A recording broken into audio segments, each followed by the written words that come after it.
Another morning na naman, so medyo malas na tayo kasi ang dialysis natin ay araw ng Martes. So may sasagutin tayo ditong katanungan guys mula sa ating group. Ayan. So ang tanong niya dito guys, napapahilig siya sa pagkain ng hilaw na bigas, which is dialysis patient din siya. So marami ang nababasa about sa pagkain ng bigas na hilaw. So doon kasi napapakalman nila yung sarili nila, nawawala yung stress sa pagmuya ng bigas. So nagtataka sila bakit hinahanap-hanap nila yung pagmuya ng bigas o yung pagpapak ng bigas. So marami sa mga kakilala ko guys na dialysis patient, normally talaga na buwapapak ng bigas or yung mga ice cube, yung mga malulutong na pagkain tulad ng Lucky Me na hilaw, yan ganyan. Maraming kumakain niya. So bakit nga ba guys?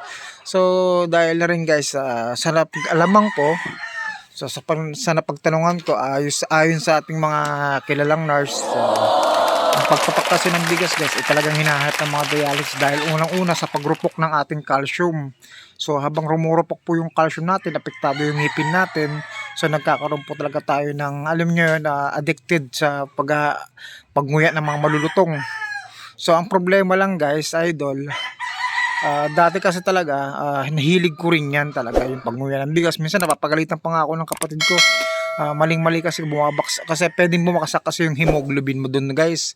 So paano ko nasabing pwedeng bumaksak ang hemoglobin? Kasi the more na napaparami yung kain mo, pwede kang magpalpitate. So mahirapan kang huminga kasi nga tawag dito, babara yan sa mga ugat mo eh. Hindi naman agad-agad yan natutunaw agad. So isipin mo pag ginuya mo siya, yung maliliit na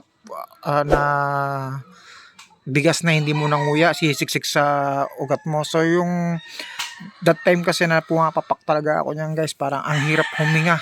Pero lagi ko siyang hinahanap, yung bigas, yung pagpapak ng bigas. So lagi ko siyang hinahanap, nawawala yung stress ko kapag nakakanguya ako niyan. So yung guys, ingat-ingat lang talaga sa pagkain yan, lalo na kung dialysis patient ka.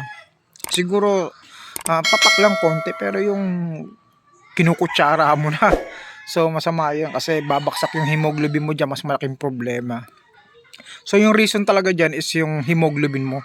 Once na bumababa talaga yung hemoglobin mo, talagang naghahanap ka nyan. Marami kasi sa mga pagtanungan ko na sobrang baba ng hemoglobin nila kasi nagiging addicted sila sa pagkain ng bigas. So dahan-dahan lang guys kasi dialysis patient ka na at syempre hanapin pa rin ng katawan mo yan dahil nga yan yung tawag dito, common causes ng kidney failure.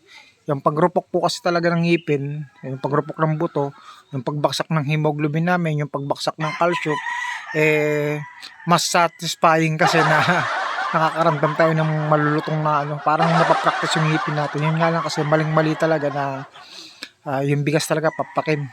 So marami sa mga dialysis patient, kilala ko dito guys na nag-o-open sila na, idol bakit na-addict ako sa pagkain ng bigas. Kahit naman ako, pero talagang tinitiis ko lang kasi ang hirap guys kapag bumaksak ang hemoglobin. Tapos nagpalpitate o nagkaroon tayo ng constipated. Diyan nakukuha kasi yan guys. So pwedeng mapunta sa baga yung mga maliliit na forces ng bigas. So mahirapan kang huminga. Kaya ingat-ingat lang at alam ko mahirap. Mas okay pa papakin yung mga tawag dito, cornic, pero yung lasta asin mas okay papakin yung mga ice cube, yan mga ganyan kaysa sa bigas kasi napakahirap pag bumaksak ang dugo. So yun, God bless sa iyo guys at sana nasagot natin ito ng maayos. Ayan, maraming salamat sa ating suporta at i-share mo na lang to guys. Yun ang malaking tulong para sa atin at na mas malawak pa yung kaalaman natin as dialysis na nabigyan natin ng pansin yung kalusugan natin. So God bless you guys, ingat ka din.